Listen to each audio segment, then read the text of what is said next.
The Word of God gives us revelation, and of course the facts of life, this life, bear witness that Satan is the Lord over natural man.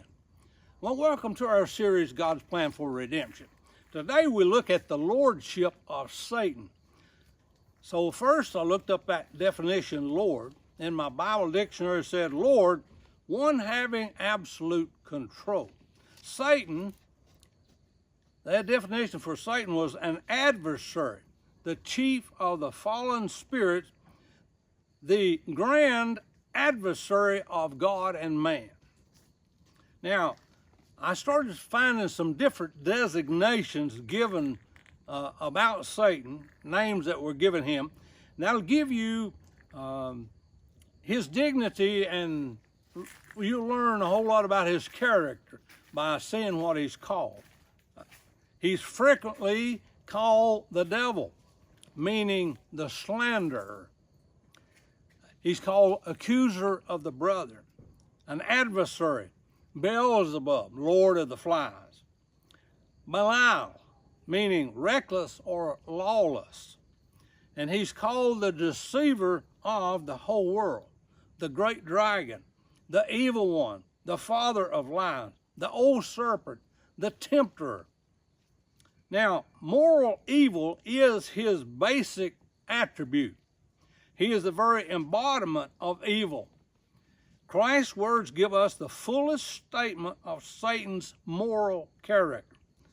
Look with me in John 8:44. Ye are of your father the devil, and the lust of your father ye will do. He was a murderer from the beginning, and abode not in the truth, because there's no truth in him.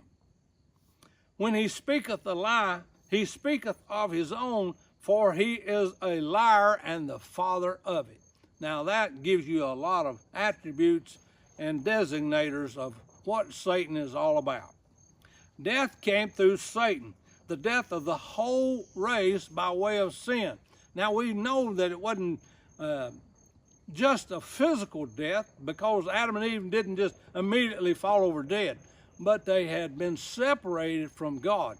And that is the worst kind of death that you could have, is separation from your Father. 1 John 3:10, in this the children of God are manifest, and the children of the devil.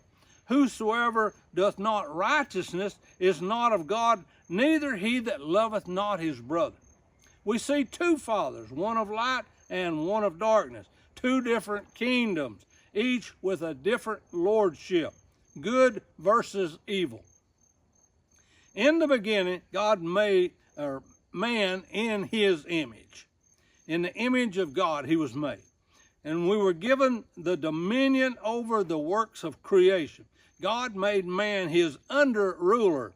Man was the original Lord. Satan was the seducer of Adam and Eve. And his primary method is the method he's going to use in these end times. His primary method is that of deception. And he is deceptive about himself, his purpose, his activities, and his coming defeat. One of his main deceptions is that he doesn't even exist. So two of his weapons are causing physical affliction and bringing about financial loss, and he loves to put the blame on God. Satan exercises authority in two different realms. He's the head of a vast organization of spirit beings that I call demons. Ephesians 2:2 says, wherein in time past ye walked according to the course of this world, according to the prince of the power of the air. So that's one of the designators. Prince of the power of the air. The spirit that now worketh in the children of disobedience. Satan, Lord of those in disobedience, those dead in trespasses and sin, course of this world. That refers to the world system and those various activities of the world as organized and run by Satan and unsaved man.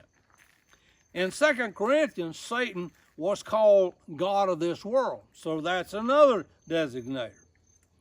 2 Corinthians 4:4 says, in whom the God of this world hath blinded the minds of them which believe not, lest the light of the glorious gospel of Christ, who is the image of God, should shine unto them.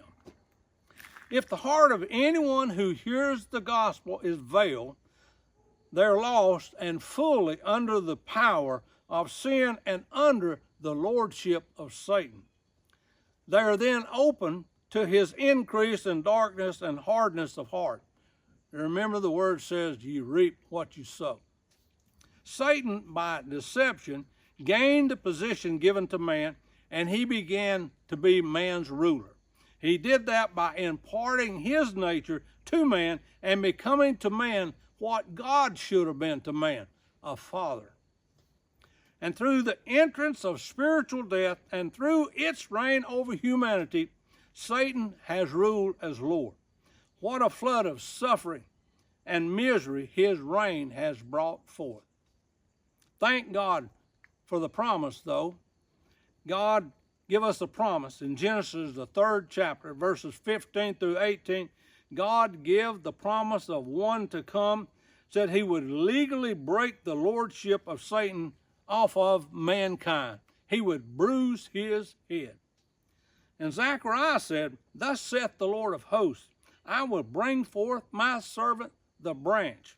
He was going to be a branch of the Lord. He was going to be a branch of David. Well, join me next time as we look at the deliverer has come.